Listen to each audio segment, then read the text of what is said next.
Okay, so आता आपण करतोय के मिरॉइड. के मिरॉइड पण एक क्लस्टरिंग अल्गोरिदम आहे. ह्या के मीन सारखंच आपण क्लस्टर करून दोन म्हणजे एन नंबर ऑफ क्लस्टर्स मध्ये जसं टाकत होतो तसं सगळे डेटा पॉईंट्स टाकतो. फक्त के मीन आणि के मिरॉइड मध्ये फरक काय?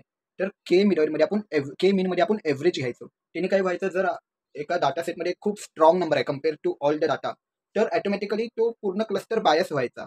पण के मिरॉइड मध्ये तसं नाहीये. के मिरॉइड मध्ये आपण हे जे डाटा पॉईंट्स आहेत तेच घेतो. आणि आपल्याला आता के मिरॉइड मध्ये स्टेप्स काय ते आपण के मिरॉइड सम सोबतच बघूया. तर हा आपला क्वेश्चन आहे, apply K medoid clustering algorithm to form two clusters. आता आपल्याला टू क्लस्टर फॉर्म करायचा आहे ह्या अख्ख्या ह्याच्यातून. आता आपल्याला माहिती आहे की आता ह्यात आपल्याला कुठले घ्यायचं आहे, काय घ्यायचं आहे. जसं सेंट्रॉइड आपण रँडमली घ्यायचो, तसंच ह्या 10 क्लस्टर्स पैकी कोणतं तरी एक घ्यायचं आहे.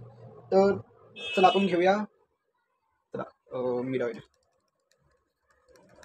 आपण C1 इक्वल टू 3,4 आणि C2 इक्वल टू 7,4. मग आता 3,4 कुठे आहे X2 मध्ये आणि 7,4 कुठे आहे X8 मध्ये. तर आता आपण हे दोन मिरॉइड म्हणून घेतले आहेत. तर आता आपल्याला काय करायचं आहे की ह्या मिडॉइड पासून हे जे बाकीचे रिमेनिंग आहेत ना, ते जे डिस्टन्स फाइंड आउट करायचे. तर ते आपण राईट डाऊन कसं करणार आहे, मी टेबल बनवतो. तर तर आपल्याला काय करायचं आहे की आता समजा की हा 2,6 आहे, तर त्याचं आणि मिडॉइड मधला डिस्टन्स फाइंड आउट करायचा आहे. आता आपण हे सगळं करताना के मीन्स मध्ये वापरत होतो एक्यूडी लाईन हे डिस्टन्स फॉर्म्युला. आता आपण वापरणार आहे मॅनहॅटन डिस्टन्स फॉर्म्युला. तर मॅनहॅटन डिस्टन्स फॉर्म्युला काय आहे, तर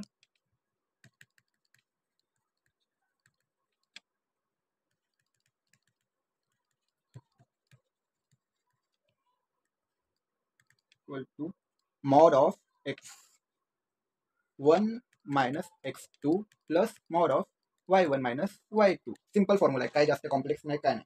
आता ह्या फॉर्म्युलामध्ये आपल्याला माहिती आहे की x1 अँड y1 हे आपले ऑब्झर्व्ड पॉईंट्स असणार, डेटा पॉईंट्स असणार.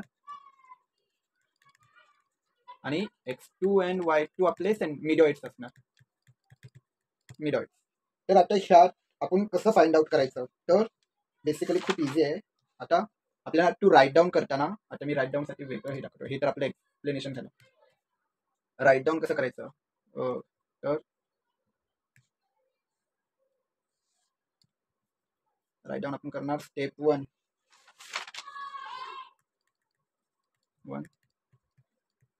सिलेक्ट मिडॉइड्स. मग आपण लिहिणार मिडॉइड्स C1 इक्वल टू 3,4 आणि C2 इक्वल टू 7,4. तर हे आपण राईट डाऊनच आहे की आपण कसं ऍक्च्युली लिहिणार. आता जे एक्सप्लेनेशन आहे ते सोडा, ते आपण असं लिहिणार. मग स्टेप 2 कॅल्क्युलेट द डिस्टन्स. हे टेप करतो, calculate the distance between data point and medoids. मग हे कसं करायचं, M distance equal to.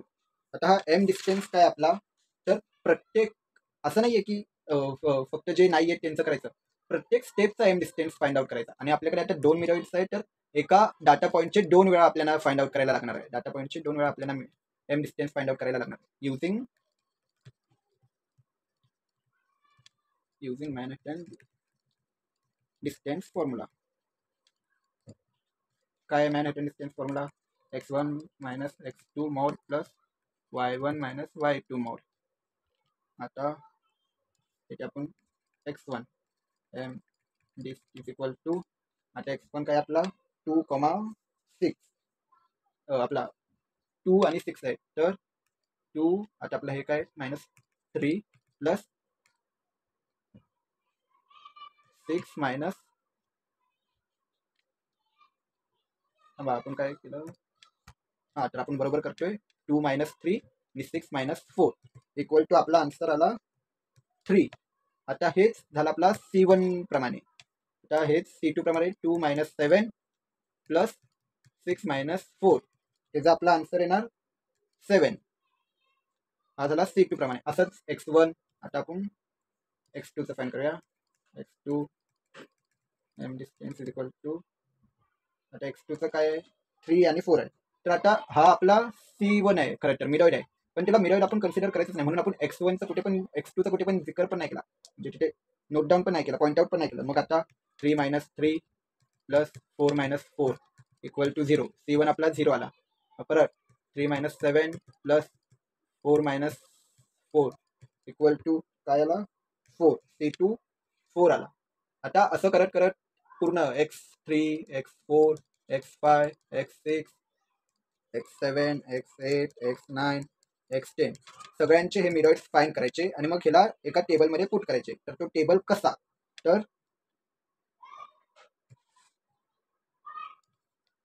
I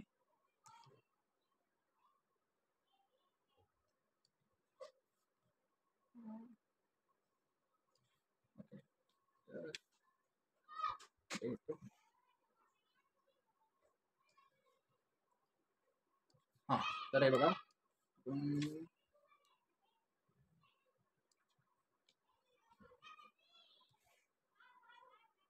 आपल्याकडे I आहे, x आहे,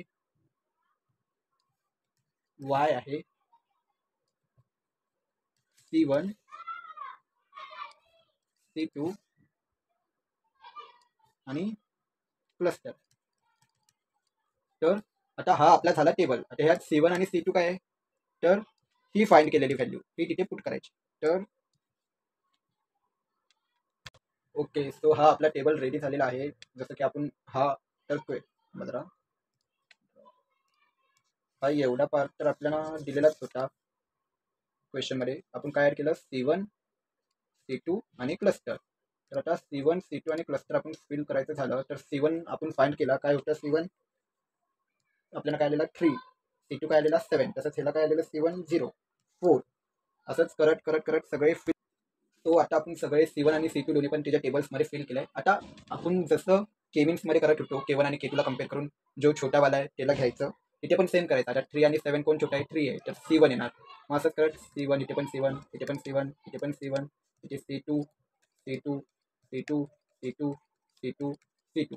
आता ह्यात आपण आहे ना x1 x2 ह्याचा जिकरच नाही करायचा, ह्याला विसरायचंच की हे आहे. सो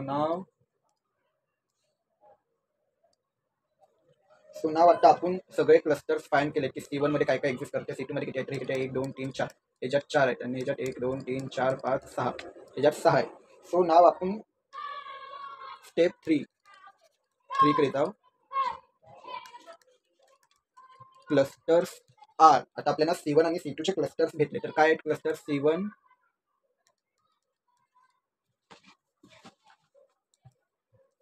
काय 2,6 3,4 3,8 4,7 हे आपले C1 चे क्लस्टर्स आहेत.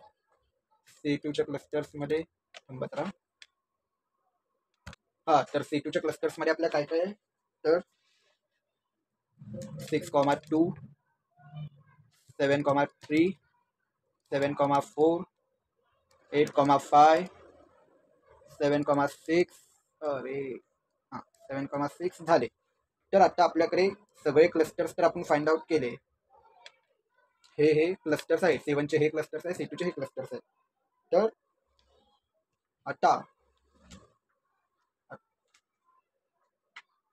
आता आपल्याला काय करायचं आहे की ह्याची टोटल कॉस्ट फाइंड आउट करायची. तर टोटल कॉस्ट कशी फाइंड आउट करायची, तर आधी इंडिव्हिज्युअल कॉस्ट फाइंड आउट करायला हवी. तर इंडिव्हिज्युअल कॉस्ट थांबा, हा तर हे ब्लॅक पेनने, कारण की हे वाला आपल्याला लिहायचं नाही. इंडिव्हिज्युअल कॉस्ट हे कसं फाइंड आउट करायचं, तर आता 3/4 आणि 7/4 आपले मेरॉइड्स आहेत हे आपल्याला माहिती आहे. तर 3/4 टू 2/6 टू 3/4 ची कॉस्ट काय आहे जी आपण इथे काढली आहे. 2/6 टू 3/4 किती आहे, 3 आहे. मग 3/4 टू 3/8 ची कॉस्ट किती आहे, 3/4 टू 4/7 ची कॉस्ट किती आहे, तसंच 7/4 टू 6/2 ची किती आहे, 7/4 टू 7/3 ची किती आहे. ह्या सगळ्या कॉस्ट आपल्याला फाइंड आउट करायचे, जे आपण ऑलरेडी इथे केलेले आहे. तर ते काय एवढं लिहायची गरज नाही. तर आपल्याला आता टोटल कॉस्ट फाइंड करायचे. तर step 4 to find the total cost. तर ह्यासाठी आपल्याला फॉर्म्युला काय आहे, total cost equal to summation I mod C I minus X I the cost of I minus X of I, म्हणजे आता हे ज मायनस कॉस्ट. तर आता हे फॉर्म्युला फक्त मार्क्ससाठी लिहा, बाकी काय ह्याचा उपयोग नाही. तर आपण बेसिकली काय केलंय, 3/2 2/6 टू 3/4 चा डिस्टन्स कॉस्ट आहे ती लिहिले. तर ते कसं आहे बघा, total cost equal to cost of 3/4 to 2/6 plus cost of 3/4 to 3/8. हे असं सोन करत आता हे काही लिहायची गरज नाहीये.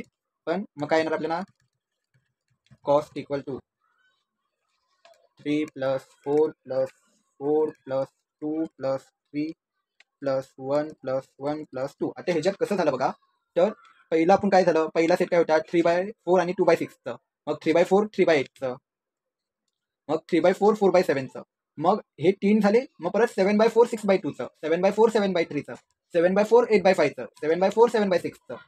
हे सगळे असे सेट्स आपण बनवले, +1 +1 +2. आता ह्याचा आपल्याला ग्रँड टोटल आला 20. तर आता आपण काय केलं आतापर्यंत, कुठे गेलं, हां, तो आपण पहिले रॅन्डम मिरॉइड सिलेक्ट केले, मग त्याने कॅल्क्युलेट केलं distance using Manhattan distance formula. तर हा फॉर्म्युला काय करतो, जो आपला कोणता पण डेटा पॉईंट आहे तिथून हे करून आपण प्रत्येक डेटा पॉईंटचं C1 आणि C2च्या प्रमाणे डिस्टन्स फाइंड आउट केले, आणि मग ते डिस्टन्स आपण टेबलमध्ये नोट डाऊन केले. युझिंग दॅट नोट टेबल आपल्याला क्लस्टर्स समजले की C1 क्लस्टरमध्ये कोणते कोणते डेटा पॉईंट्स येतात, C2 क्लस्टरमध्ये कोणते कोणते डेटा पॉईंट्स येतात. आता ह्या डेटा पॉईंट्सच्या आपण ह्या क्लस्टरची आपण टोटल कॉस्ट फाइंड आउट केली. कशी, तर ते तुम्ही बघितलंच, त्याने आपल्याला टोटल कॉस्ट काय भेटली 20. तर आता हा 20 आपल्याला भेटला. आता काय करायचं आहे, स्टेप किती 4 झाली ना, स्टेप 5. आता हा एक ब्रेक पॉईंट झाला समजा, म्हणजे एक इटरेशन टाईप झालं, इथे एक टोटल कॉस्ट भेटली, संपलं. आता आपल्याला काय करायचं आहे, नाव select one random data point. Step 5, थांबा सवय ते मी तुम्हाला लिहून द्यायला पाहिजे.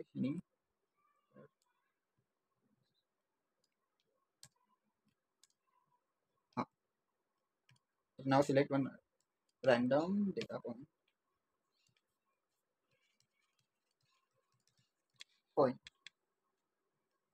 आणि ह्या रॅन्डम डेटा पॉईंटने आपल्याला काय करायचं आहे, तर मिडॉइड रिकॅल्क्युलेट करायचं आहे, किती वनच रॅन्डम डेटा पॉईंट सिलेक्ट करायचं आहे.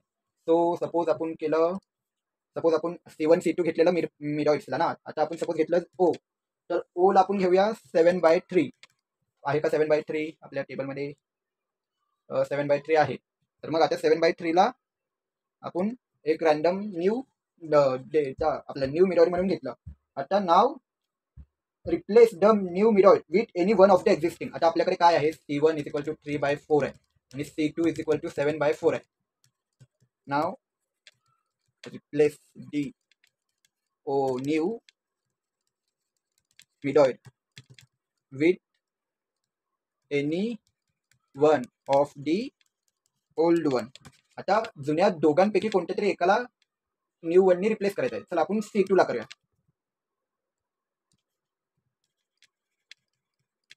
Replacing C2 by O. तर आता आपल्याला काय करायचं आहे, रिप्लेसिंग C2 बाय O केलं. Now again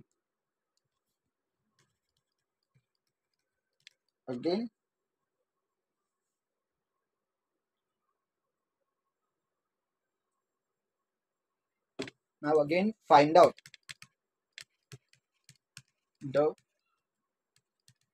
cost between new मिडॉइड्स. आता आपल्याकडे न्यू मिडॉइड्स काय आहे, C1 आहे आणि O आहे. त्या C1 ची cost with every data point आपण ऑलरेडी फाइंड केले. कुठे केले फाइंड, तर तिथे आपण C1 ची ऑलरेडी पूर्ण हे फाइंड केले. आता आपल्याला फक्त O ची करायची. तर O ची आपण कशी करणार, मॅनहॅटन फॉर्म्युलानी, बाय युजिंग मॅनहॅटन फॉर्म्युला. मग कशी करणार O ची, x1 ला m काय आपला x1 2/6 2 - 7 + 6 minus 3 equal to 8. म्हणजे असं करत करत करत x2 x3 x4 x5 x6 x7 x8 x9 हे सगळे फाइंड आउट करत जायचे x10 and then we will get. हे सगळे आपल्याला भेटल्यावरती पुन्हा तो टेबल बनवायचा. कोणता? तर हा वाला. तर मी तुम्हाला हा टेबल बनवूनच पुन्हा भेटतो. ओके, सो मी टेबल पुन्हा बनवलेला आहे. ओचे सगळे व्हॅल्यू मी इथे इनपुट केले आहे 8 5 9 7 2 2 0 1 7 3. आता 7/4 अँड 7/3 एवढा काही फरक नाही, त्यामुळे आपल्याला ऑलमोस्ट सेमच व्हॅल्यू भेटले. तर आपण क्लस्टर फाइंड आउट करूया. 3 मोठा आहे, C1 O मोठा आहे, 0 मोठा आहे, छोटा आहे, सॉरी छोटा फाइंड आउट करायचा आहे. 3 छोटा आहे C1, 0 छोटा आहे C1, 4 छोटा आहे C1, 4 छोटा आहे C1, 5 2 छोटा आहे O, 2 छोटा आहे O, 0 छोटा आहे O, 1 छोटा आहे O, 3 छोटा आहे O, 3 छोटा आहे O. तर आपल्याला परत किती भेटले? 1 2 3 4. पुन्हा 4 C1 आणि 6 C2 O. तर पुन्हा आपण काय करायचं? पुन्हा द क्लस्टर R C1 पुन्हा लिहायचं. सेम आहे, सेम रिपीट करायचं. 2,6 3,4 3,8 4,7 हा आपला C1 झाला O क्लस्टर. तर आपला O क्लस्टर काय? 6,2 6,4 6,4 7,3 7,4 8,5 7,6. तर आता पुन्हा आपण आधी कसं केलेलं, आता आपले ह्यात मिडॉइड्स काय 3,4 आणि 7,3. परत 2,6 to 3,4 2,6 to 3,8 2,6 to 4,7 म्हणजे हेच व्हॅल्यू. हे व्हॅल्यू आपल्याला घ्यायचे. 7,3 to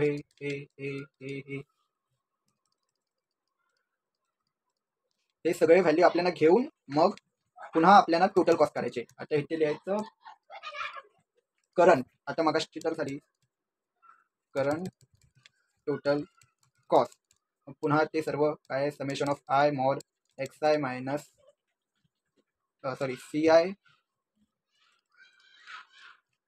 mod CI minus XI हा फॉर्म्युला लावून आपण काढले. तर आपल्याला काय भेटलं? CTC इक्वल टू, म्हणजे मी शॉर्टकटमध्ये लिहितोय, करंट टोटल कॉस्ट काय भेटली आपल्याला? 3 + 4 + 4 + 2 + 2 + 1 + 3 + 3 इक्वल टू 22. म्हणजे टोटल व्हॅल्यू आली 22. नाव बेस्ड ऑन आता आपल्याला करंट टोटल कॉस्ट आणि प्रिव्हियस टोटल कॉस्ट कम्पेअर करायचे. तर कसं कम्पेअर? म्हणजे डायरेक्ट कम्पेअर नाही लिहायचं. तर कसं स्टेप ही किती होती? स्टेप 5 झाली आपली. स्टेप 6 मध्ये काय? नाव बेस्ड ऑन CTC तुम्हाला समजेल ना, current total cost and PTC previous total cost. PTC we will decide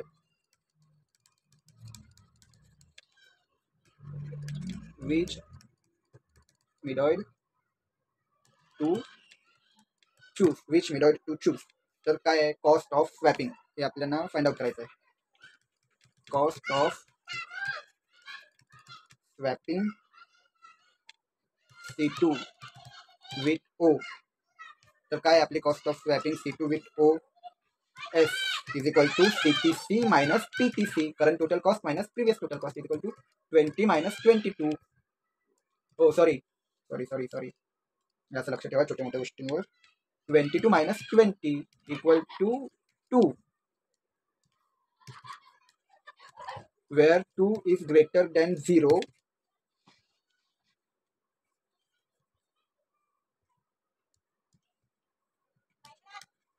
Hence swapping C2 with O is not a good idea. So as हे आता फायनल आन्सर आहे आपलं इथून. Hence swapping C2 and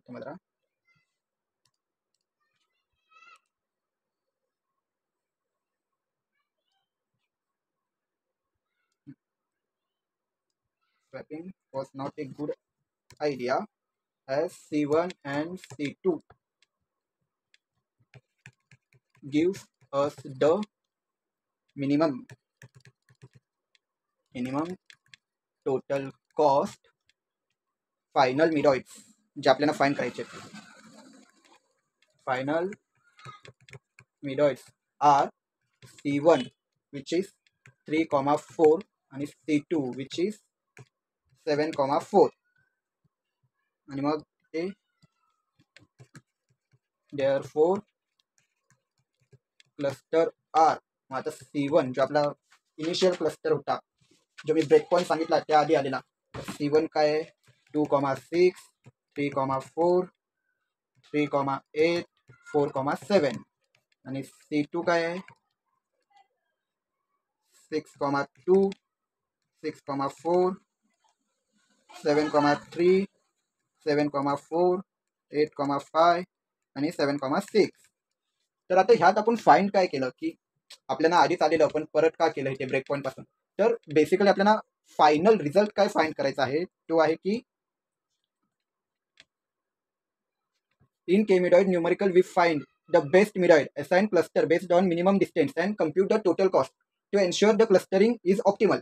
So basically आपल्याला total cost कमी देणारा midpoint find करायचा म्हणजे बेस्ट midpoint कोणता आहे जे टोटल कॉस्ट सर्वात कमी असेल तो बेस्ट midpoint आहे. मग आता आपण 2 इटरेशन केले समजा म्हणजे एक प्रकारे 2 इटरेशनच झाले ज्यात आपण फर्स्ट इटरेशन मध्ये आपल्याला 20 आलं टोटल कॉस्ट आणि सेकंड इटरेशन मध्ये 22 आला मग हा बेस्ट झाला ना मग तो सिलेक्ट केला. हा थोडा लेंदी आहे सम पण इझी आहे इतकं काय नाही आहे एकच स्टेप 2 वेळा रिपीट करायचे काय फॉर्म्युला नाही काय नाही मॅनहॅटन पण इझी आहे एकदम. तर आता मी तुम्हाला एक हे सगळा गिचमिट गुंडाणा काढून एक प्रॉपर ह्याचा सॉल्युशन देतो. So this is our final answer.